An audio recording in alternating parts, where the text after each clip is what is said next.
بسم الله الرحمن الرحيم. الحمد لله رب العالمين، والصلاة والسلام على رسوله محمد وآله وصحبه أجمعين.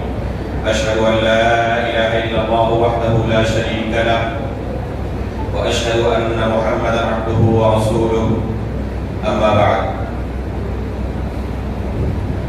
محترم حاضرین، اللہ کے فضل و کرم سے گزشتہ کل ہم سورہ بقرہ کی اہم آیات کی تفسیر سے فارغ ہو چکے تھے.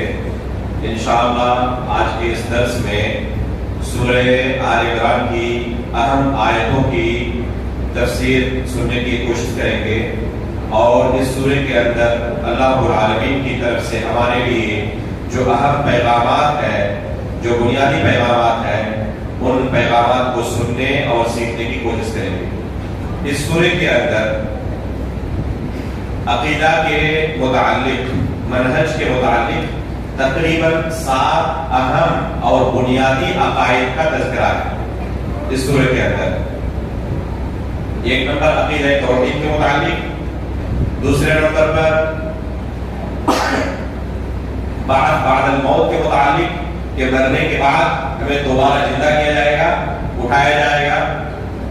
تیسرے نمبر پر معجزہ اور کرامات اولیاء کے متعلق، معجزہ اور کرامات اولیاء.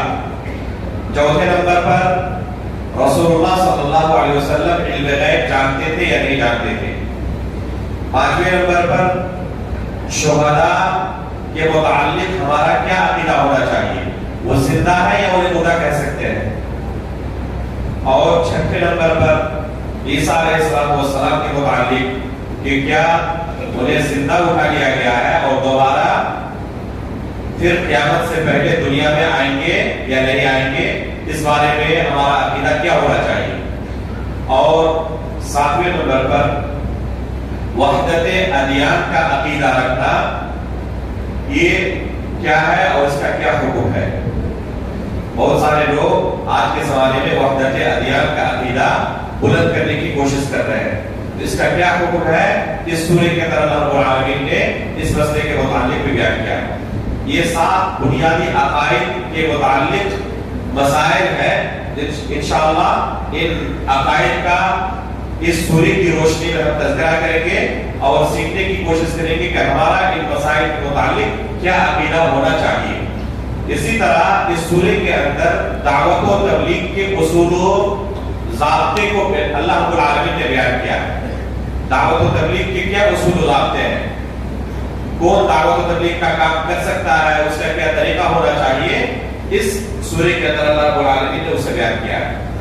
اسی طرح محکم اور متشابہ آیات جو ہے، اس تعلق سے اللہ رب العالمین نے اس سورہ کے شروع میں بیان کیا ہے کہ محکم اور متشابہ آیات قرآن کریم کے اندر ہے.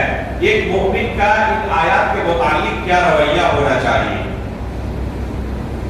اس سورہ کے اندر 4 اہم دعاؤں کا تذکرہ ہے.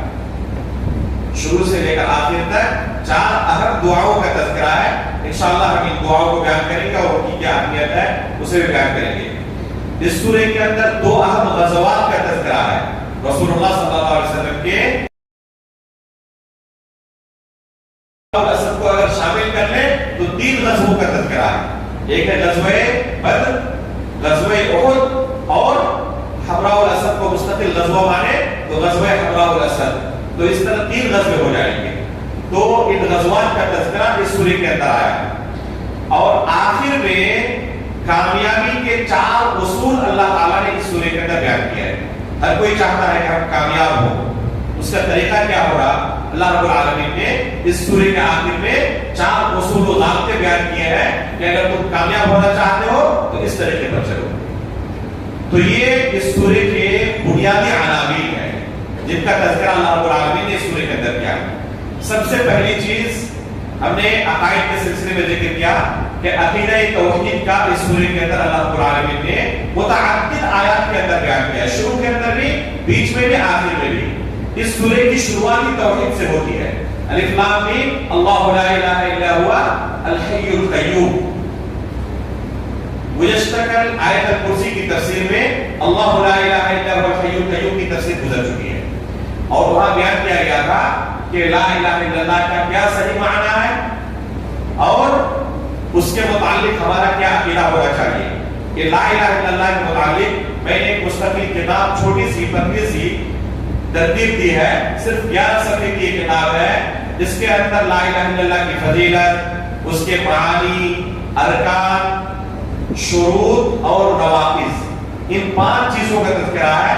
عربی زبان میں یہ کتاب ہے طلبہ کے یاد کرنے کے لیے اور مساجد کے اندر عام لوگوں کو ان کی زبان میں ان اہم مسائل کو بیان کرنے کے لیے. تو لا الہ الا اللہ کے تعلق سے کچھ چیزیں بیان کی گئی تھی. اگر کبھی موقع ملے تو انشاءاللہ ان مسائل کو بھی آپ کے سامنے رکھنے کی ہم کوشش کریں گے. اللہ رب العالمین سے دعا کرتے ہیں کہ اللہ رب العالمین کوئی موقع نکال دے تاکہ ان اہم مسائل کو بھی آپ کے سامنے ہم رکھ سکیں. تو الحی القیوم کے تعلق سے گزشتہ کل بیان کیا گیا تھا کہ اللہ تعالیٰ کے جتنے اسماء ہیں، جتنے نام ہیں، ان تمام ناموں کا اگر خلاصہ آپ پیش کرنا چاہیں تو یہ 2 نام ہیں، الحی اور القیوم. الحی یہ نام ایسا نام ہے جو تمام صفات ذاتیہ کا مرجع ہے، اور القیوم ایسا نام ہے جو تمام صفات فعلیہ کا مرجع ہے. تو الحی اور القیوم تمام ناموں کو شامل ہے. اس کے بعد اللہ رب العالمین کی توحید کے متعلق سورہ کے شروع میں اللہ تعالیٰ نے بیان کیا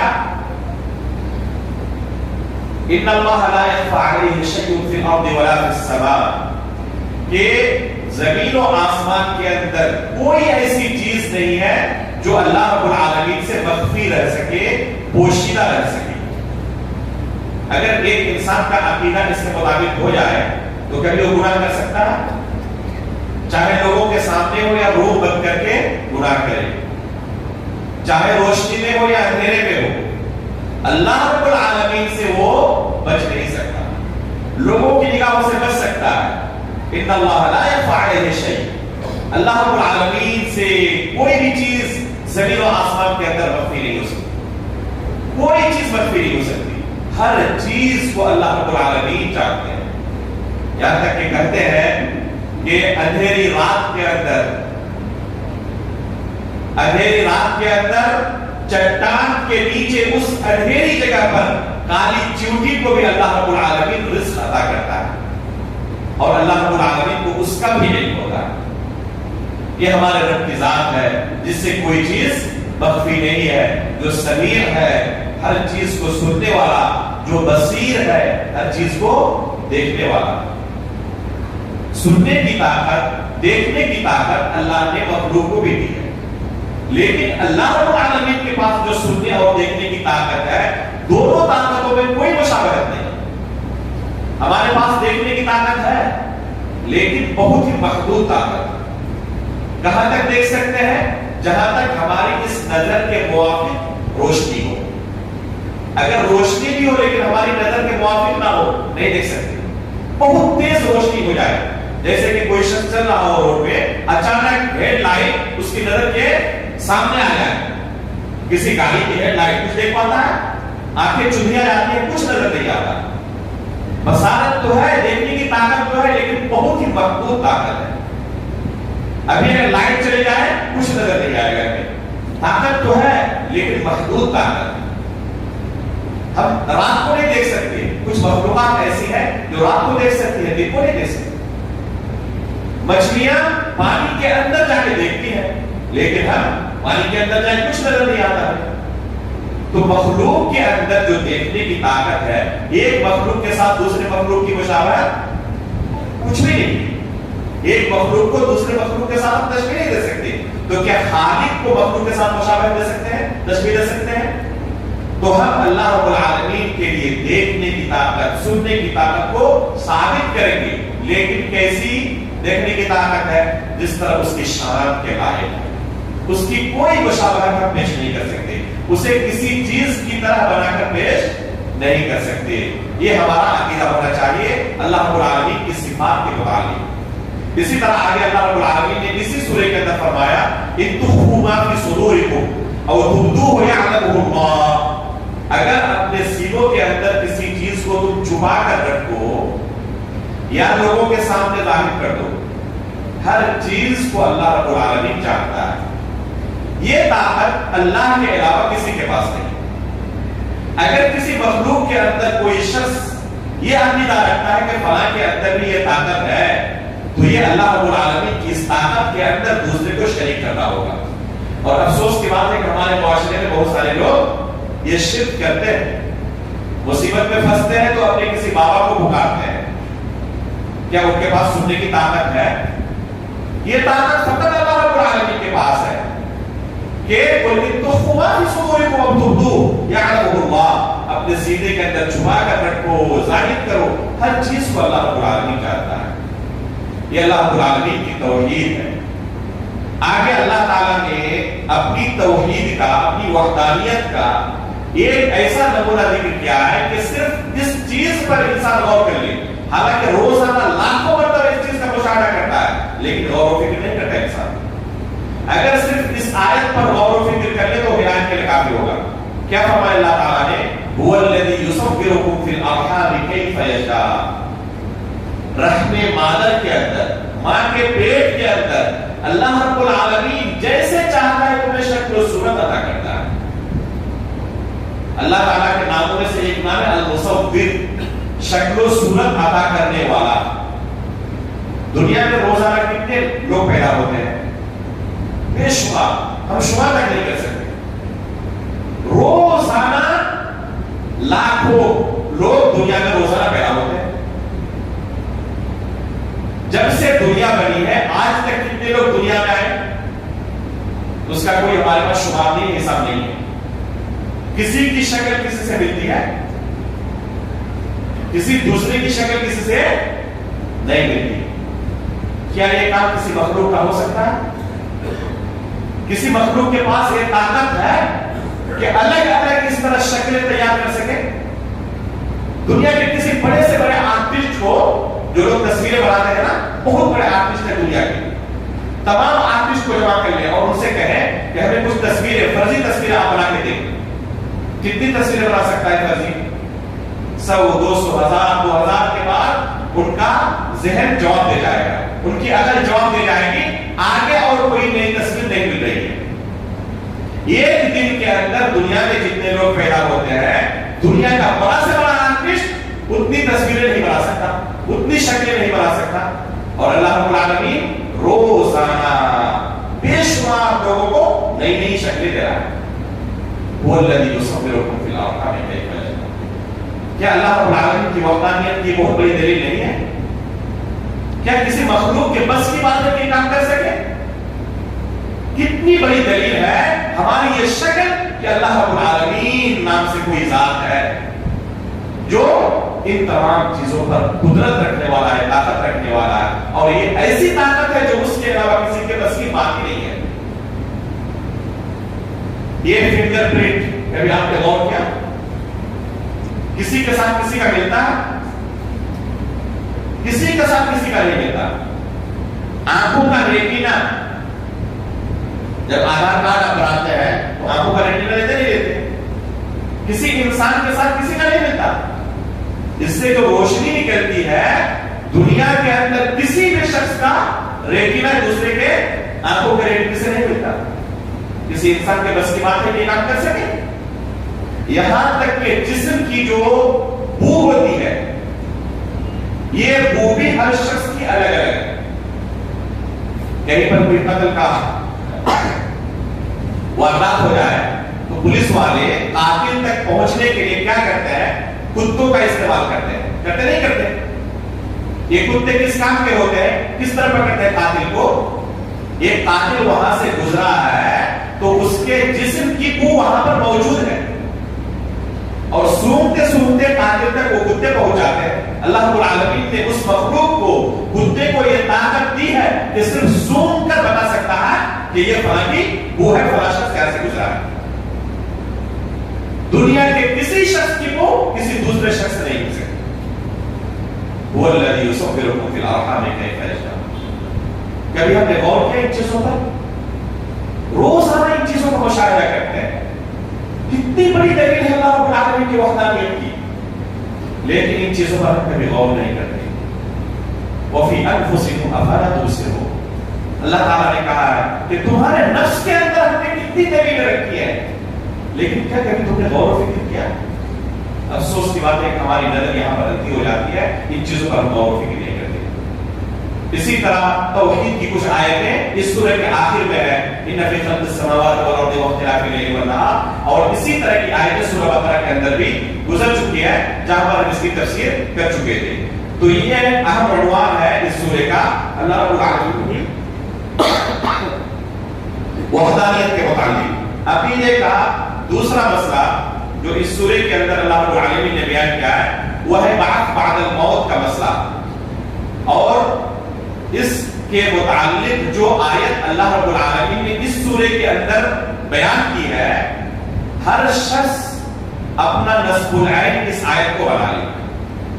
اگر ہماری زندگی میں ہم نے اس آیت کو اپنا نصب العین بنا لیا، ہمیشہ اس آیت کو اپنی نظر کے سامنے رکھا، تو ہماری زندگی بہترین گزرے گی۔ وہ آیت کیا ہے؟ کل نفس ذائقۃ الموت، یہ سورہ آل عمران کی آیت ہے۔ کل نفس ذائقۃ الموت وانما توفون اجورکم یوم القیامہ فمن زحزح عن النار وادخل الجنة فقد فاز وما الحیاۃ الدنیا الا متاع الغرور۔ اللہ رب العالمین کا ارشاد ہے کہ ہر نفس کو موت کا مزہ چکھنا ہے، جو بھی مخلوق ہے اسے مرنا ہے، جس کو اللہ رب العالمین نے مرنے کے لیے پیدا کیا ہے۔ بعض مخلوقات ایسی ہیں جن کو اللہ رب العالمین نے مرنے کے لیے پیدا نہیں کیا ہے، جیسے کون بیان کر سکتا ہے؟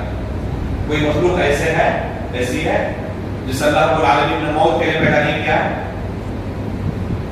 بیان کریں۔ عرش مخلوق ہے یا نہیں ہے؟ جنت مخلوق ہے یا نہیں ہے؟ مخلوق ہے۔ ان چیزوں کو اللہ رب العالمین نے مرنے کے لیے نہیں پیدا کیا ہے۔ کرسی، آیت الکرسی کے اندر جو گزری، وسع کرسیہ السماوات، یہ مخلوق ہے، اس کو اللہ رب العالمین نے فنا ہونے کے لیے پیدا نہیں کیا ہے۔ تو جن مخلوقات کو اللہ تعالیٰ نے فنا ہونے کے لیے، مرنے کے لیے پیدا کیا ہے، ان پر موت آنا ضروری ہے، چاہے وہ کتنا ہی مقرب اللہ کے نزدیک کیوں نہ ہو، چاہے وہ اللہ کے نزدیک کتنا ہی مقرب کیوں نہ ہو، یہاں تک کہ نبی ہی کیوں نہ ہو، ولی ہی کیوں نہ ہو، بزرگ ہی کیوں نہ ہو، پیر ہی کیوں نہ ہو۔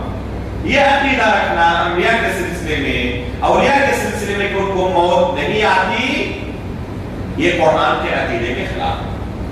کل نفس ذائقۃ الموت، جو بھی یہ عقیدہ رکھتا ہے اپنے اولیاء کرام کے سلسلے میں کہ ان کو موت نہیں آتی ہے، یہ عقیدہ قرآن کے عقیدے کے خلاف ہے۔ ہر نفس کو موت کا مزہ چکھنا ہے۔ بعض لوگ اس دنیا میں پیدا ہوئے جنہوں نے اللہ رب العالمین کو چیلنج کرنے کی کوشش کی کہ ہمیں نہیں مرنا ہے۔ کچھ لوگ اس دنیا میں آئے جنہوں نے یہ کوشش کی کہ ہمیں ہمیشہ اس دنیا میں رہنا ہے، مرنا نہیں ہے، ہمیں موت پسند نہیں ہے، لیکن کامیاب ہوئے؟ کامیاب نہیں ہو سکے۔ ابھی حال ہی میں تقریباً 2 سال 3 سال پہلے کی بات ہے، یہ کورونا کا جب زمانہ چل رہا تھا نا، اس وقت موجودہ دنیا میں کہا جاتا تھا کہ سب سے بڑے سائنٹسٹ وہ تھے، کون؟ اسٹیفن ہاکنگ، نام سنا آپ لوگوں نے؟ اسٹیفن ہاکنگ جو ایک دم تقریباً 20-22 سال کی عمر میں ہی اپاہج ہو چکے تھے، جسم کے بہت سارے حصے کام کرنا بند کر چکے تھے۔ ڈاکٹروں نے ان کو کہا تھا کہ چند مہینوں کے تم مہمان ہو، تمہاری موت ہو جائے گی، اس کے بعد تمہاری زندگی ختم، جس طرح کی بیماری تمہیں ہے۔ یہ بہت بڑے سائنسدان تھے، انہوں نے چیلنج کیا ڈاکٹروں کے مجھے نہیں مرنا ہے، میں ایسا کمپیوٹر تیار کروں گا اور ایسا سسٹم بناؤں گا کہ مجھے موت نہیں آ سکتی۔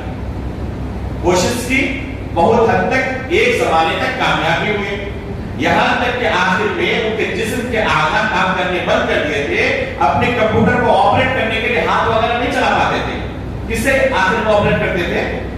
بی بی سی ہندی وغیرہ میں تفصیل کے ساتھ یہ رپورٹ چھپی تھی، آنکھوں کے ریٹینے سے وہ اپنے کمپیوٹر کو آپریٹ کرتے تھے۔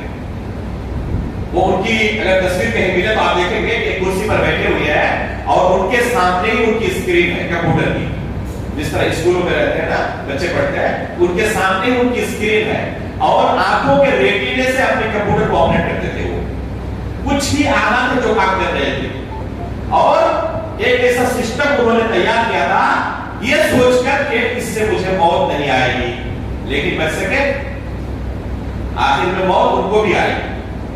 تو یہ اللہ رب العالمین کا اصول ہے، ہر شخص کو مرنا ہے، اس دنیا کو چھوڑ کے جانا ہے، چاہے زندگی کتنی لمبی کیوں نہ ہو جائے، لیکن ایک نہ ایک دن ہمیں اس دنیا کو الوداع کہنا ہے.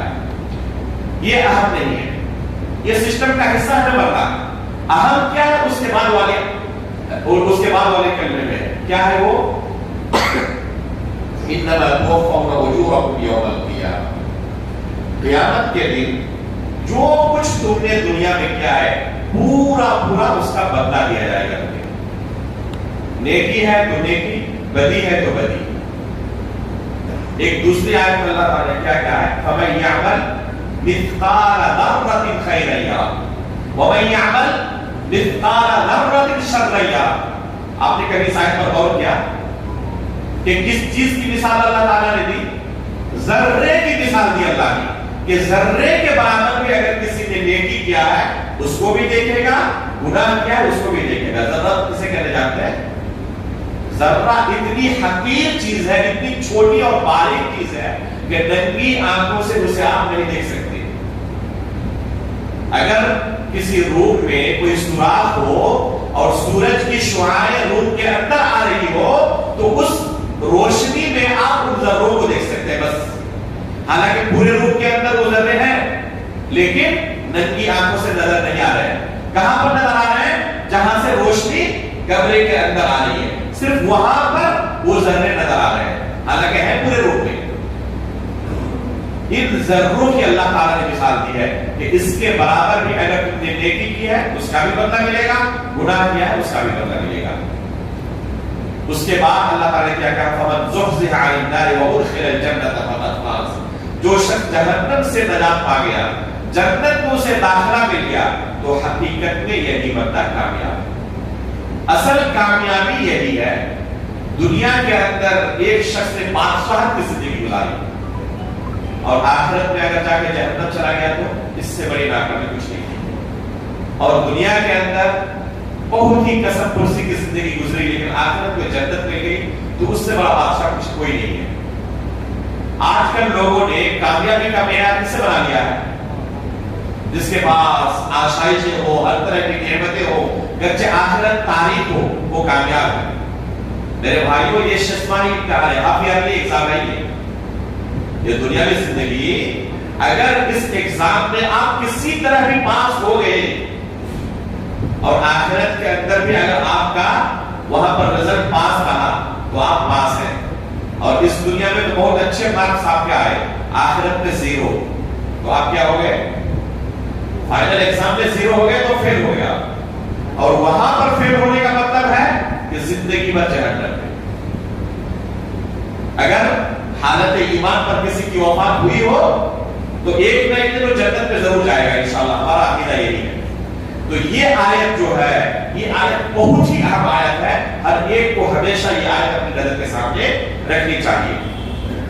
اس کے بعد اللہ رب العالمین نے اس سورے کے اندر تیسرے عقیدے کا مسئلہ جو بیان کیا ہے وہ ہے معجزہ اور کرامات اولیاء کے سلسلے میں. 2 نبیوں کا قصہ اللہ نے ذکر کیا ہے معجزے کے طور پر. ایک عیسیٰ علیہ السلام کا واقعہ اور ایک زکریا علیہ السلام کا واقعہ.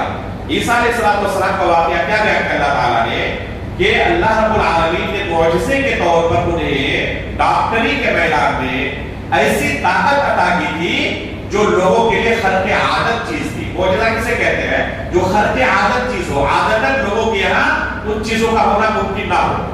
جیسے مرنے کے بعد کسی کو دوبارہ زندہ کرنا کیا کسی انسان کے لیے ممکن ہے؟ اللہ رب العالمین نے عیسیٰ علیہ السلام کو ایک معجزہ عطا کیا تھا. کوئی کوڑ کا مریض ہو تو اللہ رب العالمین نے عیسیٰ علیہ السلام کو یہ معجزہ دیا تھا کہ وہ ہاتھ پھیلا کرتے اور وہ صحیح ہو جاتا. اتنی اخلق لکم من الطین کہیئۃ الطیر فانفخوا فیہ فیکون طیرا باذن اللہ.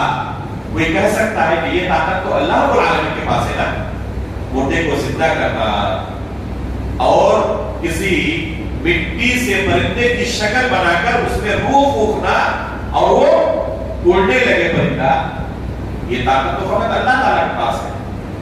اور عیسیٰ علیہ السلام بھی کام کرتے تھے. اس کا مطلب کیا ہوا؟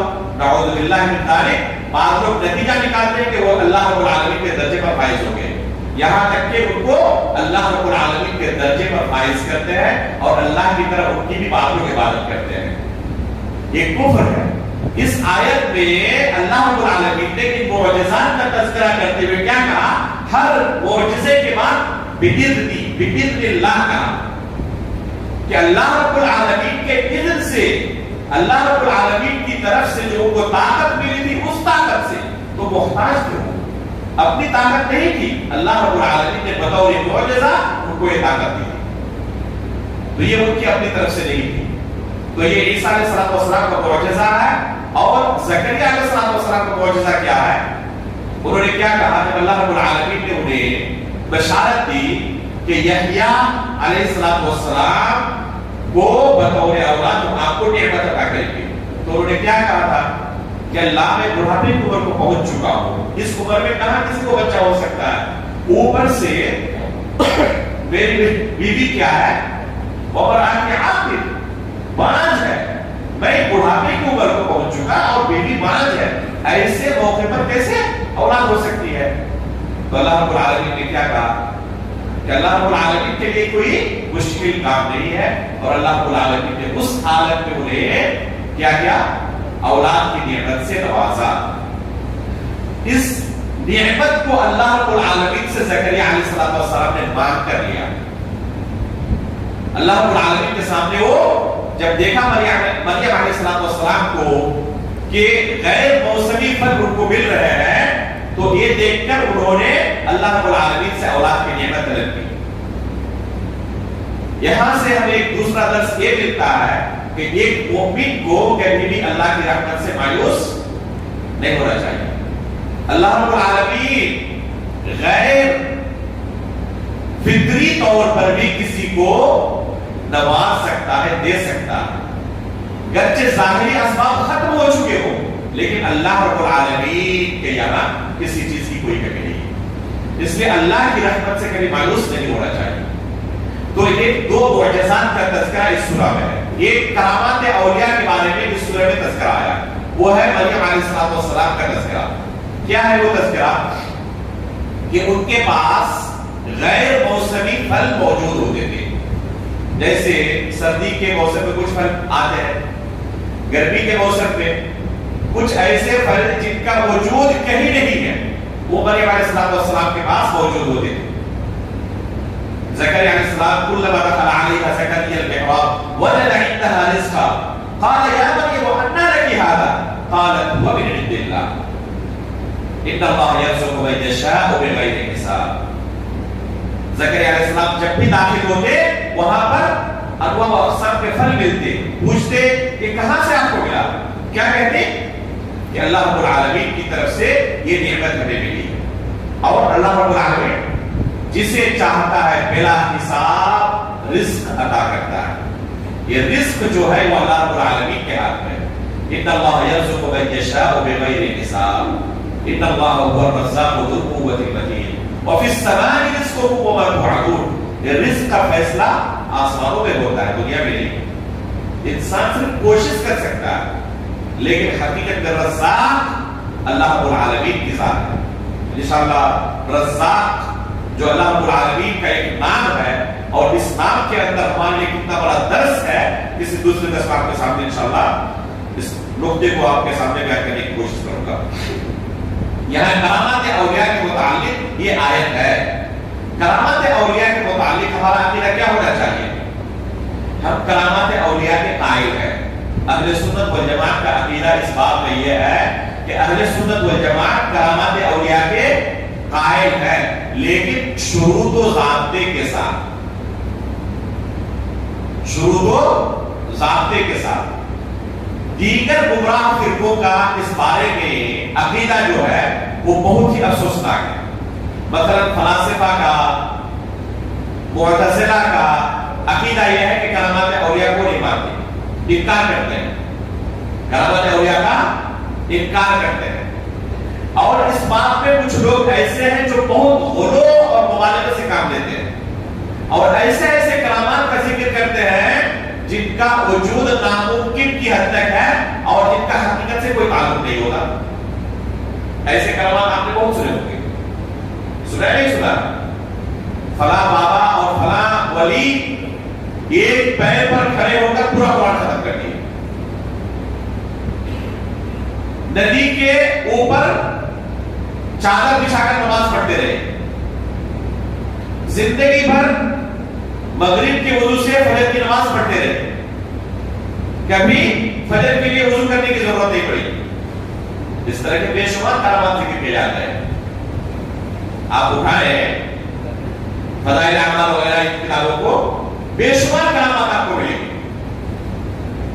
تو حقیقت میں کرامات اولیاء کے ہم قائل تو ہے لیکن شروط و ضابطے کے ساتھ. کرامات اولیاء کا ہم انکار نہیں کرتے. وہ شروط و ضابطے کیا ہے؟ پہلی شرط ہے جن کے یہاں اس طرح کی چیز واقع ہوئی ہو وہ کتاب و سنت پر عمل کرنے والا.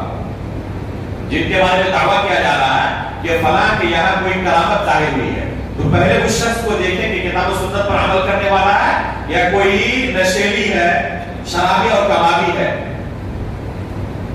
اگر کوئی نشیلی ہے تو یہ کرامت نہیں ہے. یہ کیا ہے؟ وہ شیطانی مکر و فریب ہے بس. دوسری چیز, جو کرامت ظاہر ہوئی ہے اسے کتاب و سنت کے میزان پر رکھا جائے گا. اگر کتاب و سنت کے مطابق اس کا کرامت ہونا ممکن ہو تب اس کو کرامت مانا جائے گا. لیکن اگر کتاب و سنت کے میزان پر اس کا کرامت ہونا ممکن نہ ہو تو اس کرامت کو قبول نہیں کیا جائے گا. اس لیے اصل میزان ہے کتاب و سنت. تیسری چیز کہ شرعی طور پر اس کا کرامت ہونا محال نہ ہو, واقع ہونا محال نہ ہو. مثلا کوئی شخص کہے کہ میں نے اللہ کے رسول صلی اللہ علیہ وسلم کو زندہ دیکھا ہے, ممکن ہے؟ اللہ کے رسول صلی اللہ علیہ وسلم سے میں نے مصافحہ کیا ہے. معلوم دعویٰ کرتے نہیں کرتے کہ فلاں پیر صاحب نے مدینہ طیبہ کی زیارت کے وقت, قبر رسول کی زیارت کے وقت اللہ کے رسول نے اپنا ہاتھ بڑھایا قبر سے اور لوگوں کے مجمع میں انہوں نے اللہ کے رسول سے مصافحہ کیا. اس طرح کے دعوے کرتے نہیں کرتے؟ بہت سارے دعوے موجود ہیں. اب تک رہ جائے کہ کرامات کے باب میں جب داخل ہو گئے تو صوفیہ کے یہاں اس طرح کے کرامات کے دعوے بے شمار ہیں اور تحقیق کرنے جائے تو تقریباً 99% آپ کو جھوٹ ملے گی جن کا حقیقت سے کوئی تعلق نہیں. چوتھی شرط یہ ہے کہ صحیح سند سے وہ ثابت ہو. جس کرامت کا دعویٰ کیا جا رہا ہے صحیح سند سے وہ ثابت ہو. اگر یہ شروط پائے جائیں تو ایسی کرامت کو ہم مانتے ہیں. ایسی کرامت کو ہم مانتے ہیں. شیخ الاسلام علامہ ابن تیمیہ رحمہ اللہ نے کرامات کے باب میں بہت ہی بہترین کتاب تصنیف کی ہے جس کا نام ہے الفرقان بین اولیاء الرحمن و اولیاء الشیطان. یہ کتاب پڑھنے سے تعلق کرتی ہے. ہمارے پاس وقت نہیں ورنہ اس تعلق سے جو گمراہیاں ہے معاشرے کے اندر اس کو ہم بیان کرتے ہیں. بہت سارے اصول و ضابطے شیخ الاسلام نے اس کتاب کے اندر بیان کیے ہیں اور الحمدللہ یہ کتاب اردو میں بھی ترجمہ ہو چکا ہے. جہاں تک مجھے خبر ہے کہ یہ کتاب اردو میں بھی ترجمہ ہو چکی ہے اس کا. اگر ممکن ہو تو اس کتاب کو آپ حاصل کریں اور اس کو پڑھیں. جو شیطانی مکر و فریب ہے اسے لوگ کرامات کے نام پر کتنا کیش کرتے ہیں. اللہ رب العالمین ایسے شیطانی مکر و فریب سے ہمیں بچائے.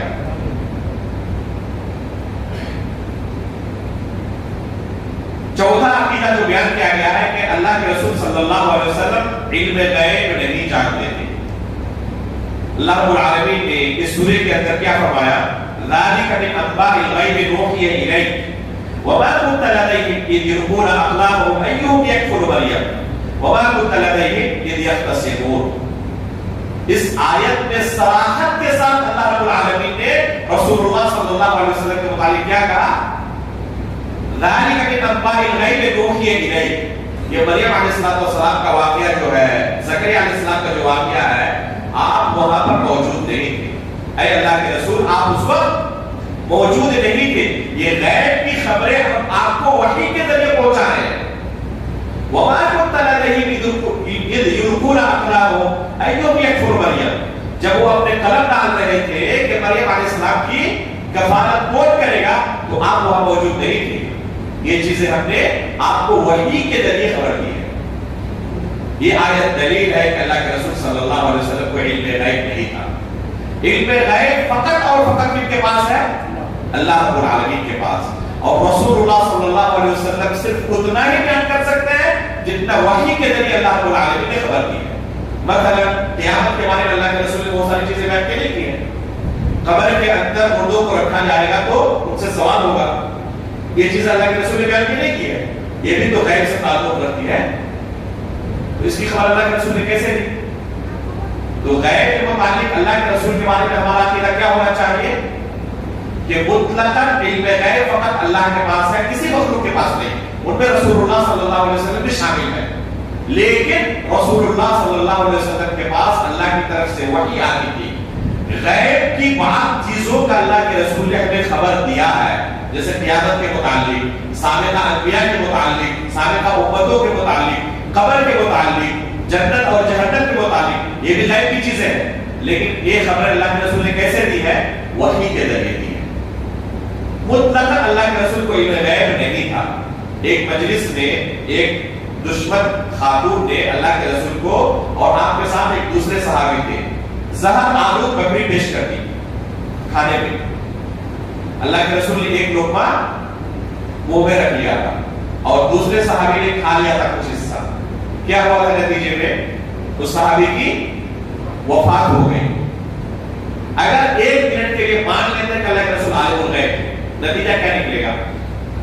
جان بوجھ کر اللہ کے رسول نے اپنے ساتھی کو موت کے منہ میں جانے کے لیے دیا، نعوذ باللہ من ذالک۔ اس طرح بے شمار واقعات ہیں جو اس بات کی دلیل ہے کہ اللہ کے رسول عالم الغیب نہیں تھے، اور اس سورے میں اس آیت میں اللہ تعالیٰ نے اس عقیدے کو بیان کیا۔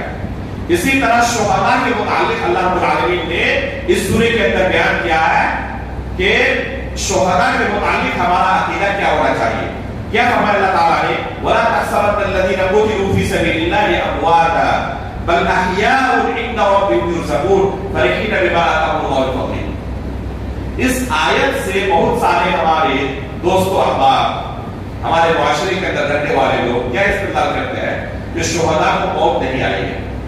اولیاء کرام کے سلسلے میں یہ کہنا ہے کہ وفات ہوئی ان کی توہین ہے۔ ایسے بہت سارے لوگ ملے، ایک بھائی یہی آیت پیش کر کے کہنے لگے کہ آپ کیا سمجھتے ہیں شہداء کو موت آ گئی ہے؟ میں نے اس بھائی سے کہا کہ شہید ہونے کی خواہش آپ کو ہے یا نہیں ہے؟ مجھے تو خواہش ہے اور ہر مسلمان کو ہونی چاہیے۔ تو انہوں نے کہا کہ بالکل خواہش ہے، شہادت کی موت سب سے افضل موت ہے۔ تو میں نے اس بھائی سے کہا کہ اگر شہید ہونا ہو تو کیا کرنا پڑے گا؟ تو انہوں نے کہا کہ دشمنوں سے جنگ کرنا پڑے گا۔ میں نے کہا کہ جنگ کرنے سے آپ شہید ہو جائیں گے؟ اگر آپ جیت کر آگے جائیں تو تب بھی آپ کو شہید کہا جائے گا؟ اس نے کہا نہیں، مرنا پڑے گا۔ میں نے کہا کہ جواب آپ کو مل گیا، جواب مل گیا کہ شہید ہونے کے لیے مرنا پڑے گا، بغیر مرے کوئی شہید نہیں ہو سکتا۔ تو پہلے یہ عقیدہ رکھنا پڑے گا کہ موت ہر ایک کو آنی ہے، ان میں شہداء بھی ہیں۔ اب یہاں اس آیت میں اللہ تعالیٰ نے کیا کہا ہے؟ وَلَا تَحْسَبَنَّ الَّذِينَ قُتِلُوا فِي سَبِيلِ اللَّهِ أَمْوَاتًا بَلْ أَحْيَاءٌ، کہ جو اللہ کے راستے میں قتل کیے جاتے ہیں انہیں تم مردہ نہ کہو، مردہ نہ سمجھو، بلکہ وہ زندہ ہے۔ تو یہ کون سی زندگی ہے؟ یہ دنیا میں زندگی نہیں، یہ برزخی زندگی ہے۔ یہ زندگی کون سی ہے؟ برزخی زندگی ہے۔ اور سورہ بقرہ کے اندر اللہ رب العالمین نے شہداء کی زندگی کو بیان کرتے ہوئے کیا کہا؟ وَلَكِنْ لَا تَشْعُرُونَ، ان کی زندگی کے بارے میں تم شعور نہیں کر سکتے کہ وہ کیسی زندگی ہے۔ وہ غیب سے تعلق رکھنے والی زندگی ہے۔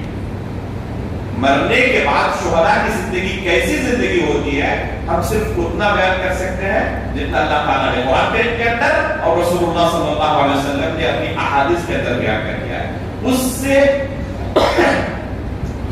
نقطہ بھی اپنی طرف سے ہم نہیں بیان کر سکتے زیادہ. اس لیے یہ کہنا کہ شہداء سنتے ہیں اس لیے ہم ان سے فریاد کر سکتے ہیں, ان سے حاجت روائی کر سکتے ہیں, اس کی گنجائش نہیں ہے. یہ برزخی زندگی ہے, دنیا کی زندگی ان کی ختم ہو چکی ہے. دنیا کی زندگی میں انسان مکلف ہوتا ہے نماز کا, روزے کا اور بہت سارے احکامات کا. یہ تکلیف کی زندگی, دنیا کی زندگی ان کی ختم ہو چکی ہے. اب ان کی زندگی جو قبر کی ہے, برزخ کی ہے, جیسے اس آیت میں کیا کہا کہ اللہ رب العالمین کی طرف سے ان کو رزق دیا جاتا ہے. اب اگر کوئی کہے کہ ان کو گوشت دیا جاتا ہے یا مچھلی دی جاتی ہے تو یہ ہم نہیں کہہ سکتے, اس کی اللہ نے ہمیں خبر نہیں دی ہے. اگر کوئی کہے تو یہ تہمت ہوگی, اپنی طرف سے بیان کرنا ہوگا, اور اس کی گنجائش اللہ نے ہمیں نہیں دی ہے. تو یہ برزخی زندگی ہے, دنیا کی زندگی نہیں. چھٹا عقیدہ عیسیٰ علیہ السلام کو اٹھائے جانے کا ہے. انی متوفیک و رافعک الیہ. آج کل شکیل بن حنیف کا فتنہ بہت زیادہ زور پکڑا ہوا ہے, اور اسی شبہے کو پیش کرتے ہیں وہ کہ عیسیٰ علیہ السلام کے تعلق سے کیا عقیدہ رکھتے ہیں کہ عیسیٰ علیہ السلام دوبارہ نہیں آئیں گے. حالانکہ اللہ کے رسول کی بے شمار حدیثیں اس بارے میں واضح طور پر موجود ہے کہ عیسیٰ علیہ السلام قیامت سے پہلے دوبارہ آئیں گے. اللہ رب العالمین نے انہیں اٹھا لیا ہے. رافعک الیہ, اللہ تعالیٰ نے اس آیت میں کہا کہ ہم نے آپ کو اٹھا لیا ہے. تو اللہ رب العالمین نے عیسیٰ علیہ السلام کو زندہ اٹھا لیا ہے. انہیں ابھی تک موت نہیں آئی ہے, دوبارہ دنیا میں آئیں گے اور پھر اس شریعت کے مطابق عمل کریں گے. ایک امت کے فرد کی حیثیت سے, نبی بن کر نہیں آئیں گے, امت کے فرد کی حیثیت سے آئیں گے, اور پھر ان کو دوبارہ موت ہوگی. کہاں پر ہوگی ان کی قبر؟ جی کچھ سنا آپ لوگوں نے اس بارے میں؟ بہت سارے لوگ بیان کرتے ہیں کہ رسول اللہ صلی اللہ علیہ وسلم کے بغل میں اما عائشہ رضی اللہ تعالیٰ عنہ کے حجرے میں عیسیٰ علیہ السلام کو دفن کیا جائے گا. اس بارے میں کچھ حدیثیں بھی مروی ہیں, لیکن تمام حدیثیں ضعیف ہیں. ابھی میرے پاس وقت نہیں ہے, میں نے اس بارے میں تفصیل سے لکھا ہے, اور یہ مضمون فری لانسر میں چھپا ہوا ہے. اس کا عنوان یہی ہے, کیا عیسیٰ علیہ السلام کو حجرہ رسول میں یا قبر حجرہ عائشہ رضی اللہ عنہا میں دفن کیا جائے گا؟ تو اس مضمون کو وہاں پڑھ لیں, میں نے بالتفصیل اس کا جواب دیا ہے. خلاصہ یہ ہے کہ ان کی قبر کہاں ہوگی اللہ تعالیٰ زیادہ بہتر جانتے ہیں, کچھ نہیں کر سکتے. یہ غیب کی چیز ہے, اور اللہ تعالیٰ نے ہمیں اس کے بارے میں کوئی خبر نہیں دی ہے. لیکن وہ دنیا میں آئیں گے, ان کو وفات ہوگی, یہ ہمارا عقیدہ ہونا چاہیے. ساتواں اور آخری مسئلہ عقیدے سے متعلق جو اس سورے میں بیان ہوا ہے, وہ وحدت ادیان کا عقیدے کا رد ہے. وحدت ادیان مطلب کیا؟ دنیا کے اندر جو جس چیز کی عبادت کر رہا ہے اس سے کوئی حرج نہیں, سب اللہ کی عبادت کرتے ہیں. کچھ لوگ اتنے روشن خیال ہوتے ہیں غیر مسلموں کے ساتھ دوستی اور اس طرح کے روانہ تعلق کو ظاہر کرنے کے لیے کوئی حرج نہیں, سب اللہ کی دین ہے. کہتے نہیں کہتے کچھ لوگ اس طرح ہم اللہ کی عبادت کریں, وہ اس چیز کی عبادت کریں, سب اللہ کی عبادت ہے, اللہ رب العالمین کے ہی مظاہر ہیں سب. کچھ لوگ اس طرح کہتے ہیں. میرے بھائیو, یہ وحدت ادیان کا عقیدہ جو ہے نا, یہ کفریہ عقیدہ ہے. اللہ تعالیٰ نے ہمارا جو عقیدہ ہونا چاہیے اس بارے میں کیا فرمایا ہے؟ ان الدین عند اللہ الاسلام. یہ ہے ہمارا عقیدہ کہ اللہ رب العالمین کا دین فقط اور فقط اسلام ہے. ومن یبتغی غیر الاسلام دینا فلن یقبل منہ. اللہ تعالیٰ نے کہا کہ اسلام کے علاوہ کوئی بھی دوسرا دین اگر کوئی اختیار کرنا چاہے تو قطعاً اس سے یہ دین قبول نہیں کیا جائے گا. رسول اللہ صلی اللہ علیہ وسلم فرماتے ہیں کہ کوئی یہودی اور نصرانی میرے بارے میں سنے اور مجھ پر ایمان نہ لائے تو جہنمی ہے. اس کے باوجود بھی کوئی شخص کہے کہ نصارہ دین, یہود کا دین, مشرکوں کا دین سب صحیح ہے, تو یہ نواقض اسلام میں سے ہے. اس کتاب کے آخر میں نے ذکر کیا ہے نواقض اسلام کو, اہم 10 ایسے باطل عقائد کہ اگر کوئی شخص ان عقیدوں کو رکھے گا تو دائرہ اسلام سے خارج ہو جائے گا. ان میں سے ایک عقیدہ وحدت ادیان کا عقیدہ ہے. اور اللہ رب العالمین نے اس سورے کے اندر 2 جگہوں پر اس باطل عقیدے پر رد کیا ہے. ان الدین عند اللہ الاسلام کے اندر, اور ومن یبتغی غیر الاسلام تو یہ عقیدے کے متعلق 7 مسائل تھے. اسی طرح 4 دعاؤں کا تذکرہ ہے. صرف میں ذکر کرتا ہوں کہ کون سی دعائیں ہیں. تفصیل اذکار والے درس میں جو فجر کے بعد ہمارا ہوتا ہے انشاءاللہ ہم کوشش کریں گے کہ ان اذکار کی تفصیل وہاں ہم بیان کریں. کون سے اذکار ہیں اس سورے کے اندر صرف ان کا نام ذکر کر دیتے ہیں. 4 دعاؤں کا تذکرہ, بہت اہم دعائیں ہیں یہ. اس سورے کے شروع میں ایک دعا ہے ربنا لا تزغ قلوبنا بعد إذ هديتنا وهب لنا من لدنك رحمة إنك أنت الوهاب. دوسری دعا ہے اللهم مالك الملك تؤتي الملك من تشاء وتنزع الملك ممن تشاء وتعز من تشاء وتذل من تشاء بيدك الخير إنك على كل شيء قدير. تیسری دعا جو اس سورے کے اندر اللہ نے ذکر کیا ہے حسبنا اللہ ونعم الوکیل. اور چوتھی دعا ہے ربنا اننا سمعنا منادیا ینادی للایمان ان آمنوا بربکم فآمنا. یہ 4 دعائیں ہیں جو اس سورے کے اندر جن کا تذکرہ ہوا ہے. ان دعاؤں کی تفصیل انشاءاللہ ہم کوشش کریں گے اذکار والے فجر بعد جو ہماری مجلس لگتی ہے اس میں ان کی تفصیل ذکر کریں. اسی طرح اس سورے میں 2 غزوات کے متعلق تفصیل سے بیان ہوا. یا غزوہ حمراء الاسد کو مان لیں تو 3 غزوات کے متعلق. وہ کون سے غزوات ہیں؟ غزوہ بدر وَإِذْ غَدَوْتَ مِنْ أَهْلِكَ تُبَوِّئُ الْمُؤْمِنِينَ مَقَاعِدَ لِلْقِتَالِ. یہاں سے غزوہ بدر کا تذکرہ شروع ہوتا ہے. اس کے بعد غزوہ احد کا تذکرہ شروع ہوتا ہے وَلَقَدْ صَدَقَكُمُ اللَّهُ وَعْدَهُ إِذْ تَحُسُّونَهُم بِإِذْنِهِ حَتَّىٰ إِذَا فَشِلْتُمْ وَتَنَازَعْتُمْ فِي الْأَمْرِ. یہاں سے غزوہ احد کا تذکرہ شروع ہوتا ہے اور اسی کا جشن بعد غزوہ حمراء الاسد کا. تو ان 3 غزوات کا اس سورے کے اندر تفصیلاً تذکرہ ہوا ہے. ان غزوات کی تفصیل انشاءاللہ سیرت والے درس میں ہم آپ کے سامنے رکھیں گے. جو اصل میں ہمارا درس ہوتا ہے سیرت رسول کے متعلق, جو ابھی مقدمات کے طور پر رسول اللہ صلی اللہ علیہ وسلم کے حقوق ہم بیان کر رہے ہیں. انشاءاللہ 1-2 دن کے اندر یہ مقدمہ ختم ہو جائے گا اور رسول اللہ صلی اللہ علیہ وسلم کی سیرت ہم بیان کرنا شروع کریں گے.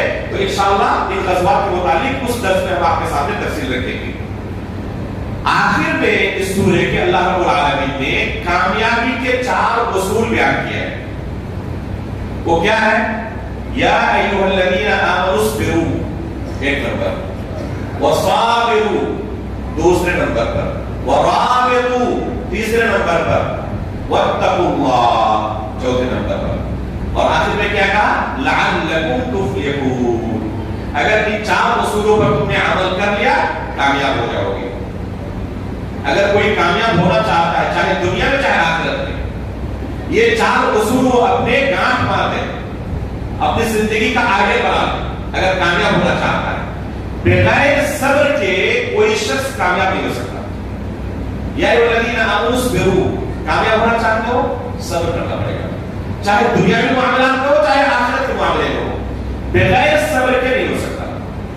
عالم دین بننا چاہتے ہو, پڑھنا لکھنا چاہتے ہو, صبر کرنا پڑے گا. بغیر صبر کے کوئی طالب چاہے میں کامیاب ہو جاؤں گا ممکن نہیں. ہمارے سلف صالحین کی زندگی آپ اٹھا کر دیکھیں کہ کیسے انہوں نے صبر کر کے اس دین کو حاصل کیا تھا اور اس علم کو حاصل کیا تھا. اب تک رہ جائیں گے آپ سوچ نہیں سکتے کہ ان کی زندگی کیسے گزری تھی. بس آپ 2 دن گزر جاتے تھے سوتے تک نہیں تھے, لکھ رہے ہیں پڑھ رہے ہیں حدیث رسول کو. اس طرح انہوں نے علم حاصل کیا تھا. ابو حاتم الرازی ابن ابی حاتم کا ایک قصہ ابھی کچھ دنوں پہلے پڑھا تھا کہ درس میں جا رہے تھے استاد کے, ایک علاقے میں تھے اپنے ساتھیوں کے ساتھ. شیڈول اتنا زیادہ پیک تھا, ایک استاد کے درس سے باہر نکلتے تھے کسی دوسرے استاد کے وہاں ٹائم مل جاتا. اس طرح صرف دن بھر بھاگ دوڑ کرتے رہتے. آج تھوڑا سا وقت ہمیں دینا پڑتا ہے تو کیا ہوتا ہے, پریشان ہو جاتے ہیں کہ اتنا لمبا درس ہو گیا وقت نہیں ملا گیا. آج کہتے ہیں کہ ایک استاد کے درس سے ہم فارغ ہوتے اور دوسرے استاد کا وقت ہو جاتا دوڑتے ہوئے لے کر پہنچتے, وہاں سے فارغ ہوتے تیسرے استاد کے پاس. اسی طرح ہوا ہماری زندگی گزر رہی تھی.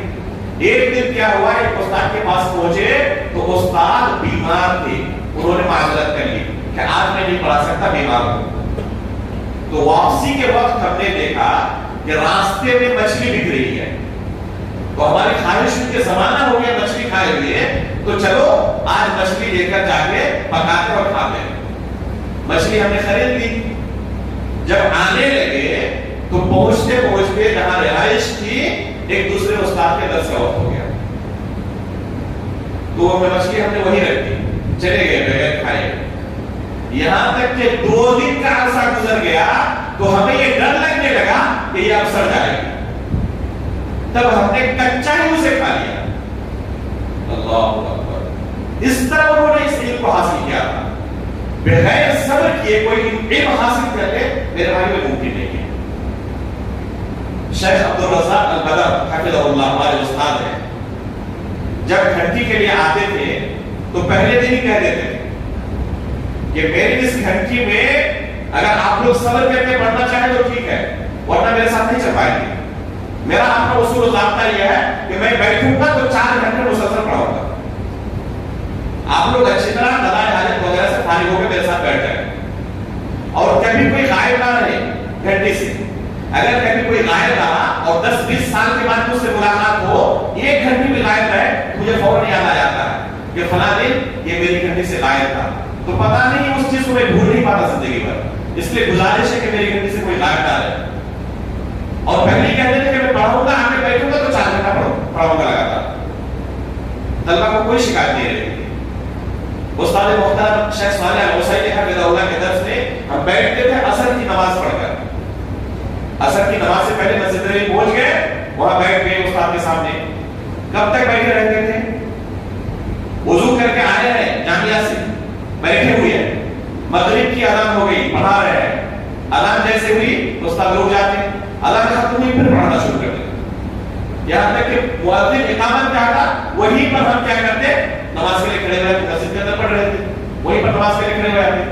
مغرب کی نماز ختم ہوئی پھر بیٹھ کے استاد کے سامنے پڑھنے کے لیے، کب تک؟ عشاء کی اذان تک۔ عشاء کی اذان ہوئی تو اذان کے وقت رک جاتے، کب تک؟ جب تک کہ اقامت نہ ہو جائے۔ اس دوران سنت وغیرہ پڑھنا اور کچھ کرنا، آرام کرنا ہو تو آرام کا یہی وقت ہے، 10 منٹ تقریباً اذان سے لے کر اقامت تک۔ عشاء کی نماز کے بعد پھر بیٹھ جاتے پڑھنے کے لیے، اور 1-2 گھنٹے کی مجلس چلتی، تب جاتے جب اکثر و بیشتر طلبہ جو مجلس میں ہوتے تھے، شاذ و نادری کوئی ہوگا جس کو عشاء کے وقت بھی وضو کی ضرورت محسوس ہو۔